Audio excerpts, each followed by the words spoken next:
여러분 안녕하셨습니까? 오늘은 12월 16일입니다. 그 정한중이라는 외국어 대학 교수인데 외국에서 갑작스럽게 절차상의 미비에도 불구하고 왔다는 위원장이 됐다는 징계위원장이 됐다는 정한중 교수. 이 사람이 이런 얘기를 했습니다. 증거에 입각해서 결정했다. 참 뻔뻔스러운 나부끄러운 이야기를 했습니다. 증거에 입각해서 결정. 아니 누가 증거에 의해서 결정했다고 믿는 대한민국 사람들이 몇 명이나 될까요? 그러면서 비판 달게 받겠다. 양심은 좀 있었네요. 비판 달게 받겠다. 달게 받아요? 비판을 쓰게 받아야지. 왜 달게 받아요? 불미스러운 일을 오래 끄는 것 바람직 않아. 이렇게 얘기를 했는데 이 말도 웃기는 얘기입니다. 아니 불미스러운 일인 줄 알면서 그럼 불미스러운 일은 아름답게 꾸려나가는 법과 원칙에 따라서 증거를 갖다가 사실 유무를 갖다가 확실히 가려서 해야지. 그렇게 추정해가지고 증거도 없이 무슨 증거도 없이 증거에 입각에 결정했다고 그런 말을 할 수 있을까? 그런 느낌이 듭니다. 네. 16일 새벽에 윤석열 검찰총장에 대한 검사징계위원회 2차 심의가 끝난 뒤에 정한중 징계위원장 직무대리가 경기 과천 법무부 청사로에서 이런 징계를 했습니다. 정직 2개월을 의결했습니다. 윤석열 총장에 대해서 정직 2개월을 의결한 법무부 검사징계위원회의 정한중 위원장 직무대리, 이 사람은 이렇게 얘기했습니다. 코로나로 고초 겪고 계신 국민들에게 이런 불미스러운 일을 오래 끄는 것은 바람직하지 않다 생각해서 오늘 결정했다. 이렇게 말을 했습니다. 이 사람이 말할 수 있는 최고의 한계입니다. 이게. 예. 이 사람은 정한중 위원장은 평소에도 윤석열 총장을 매우 비판을 했던 아주 편협하고 편향적인 인물로 알려져 있습니다. 그가 징계위원장이 되는 순간 모든 언론은 바로 그와 같은 부분들을 다 조명을 했습니다.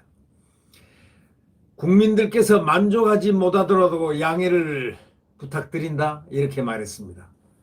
증거에 입각해 혐의와 양정을 했다고 정했다고 합니다. 아니 증거가 납득할 수 없는 증거, 국민이 이해 안 하고 납득 못하는 증거를 무슨 증거에 입각해서 혐의와 양정을 정했다고 합니까? 국민들께서 만족하지 못하더라도 양해를 부탁드린다. 그렇다면 그런 얘기를 할 필요가 뭐 있습니까? 국민들께서 만족스럽지 못하더라도 왜 만족스럽지 못할까요? 이 정한종 교수는 양정에 대한 국민들의 질책을 달게 받겠다고 했습니다. 양심은 조금이라도 살아 있습니까? 네. 양심이 있으니까 저런 얘기 하는 거 아니겠습니까? 양심은 조금 어느 구석에 있는 모양입니다. 국민들의 질책은 달게 받겠다고 하는 거 보니 말이죠. 이 징계위원회는 윤 총장 혐의 가운데 4개를 인정했는데 주요 사건 재판부 분석 문건 작성 배포, 채널A 사건 감찰 방해, 수사 방해, 정치적 중립에 관한 부적절한 언행, 위신 손상. 도대체 저는 여기에 단 하나도 납득을 할 수 없습니다. 국민 여러분들도 아마 유사할 거라고 생각합니다. 바로 그들도 스스로가 잘 알 거라고 생각합니다. 그러나 징계위원회는 사실상 파행이었습니다. 회의 막바지에 윤 총장 측 변호인이 징계위원회의 독단적인 회의 운영에 항의해가지고 퇴장해버렸습니다.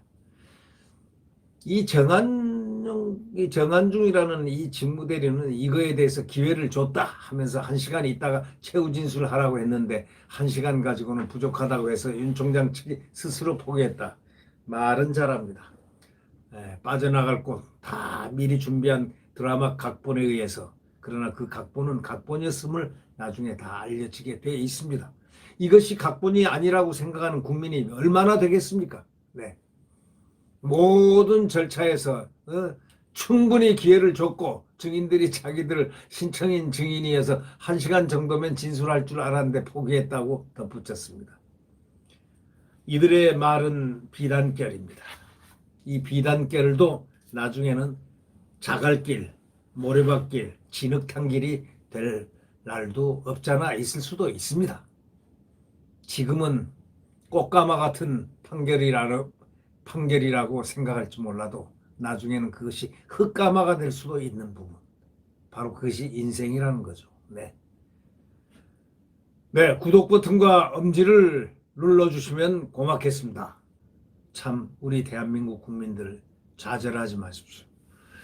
태양은 내일 다시 떠오릅니다. 분명히 떠오릅니다.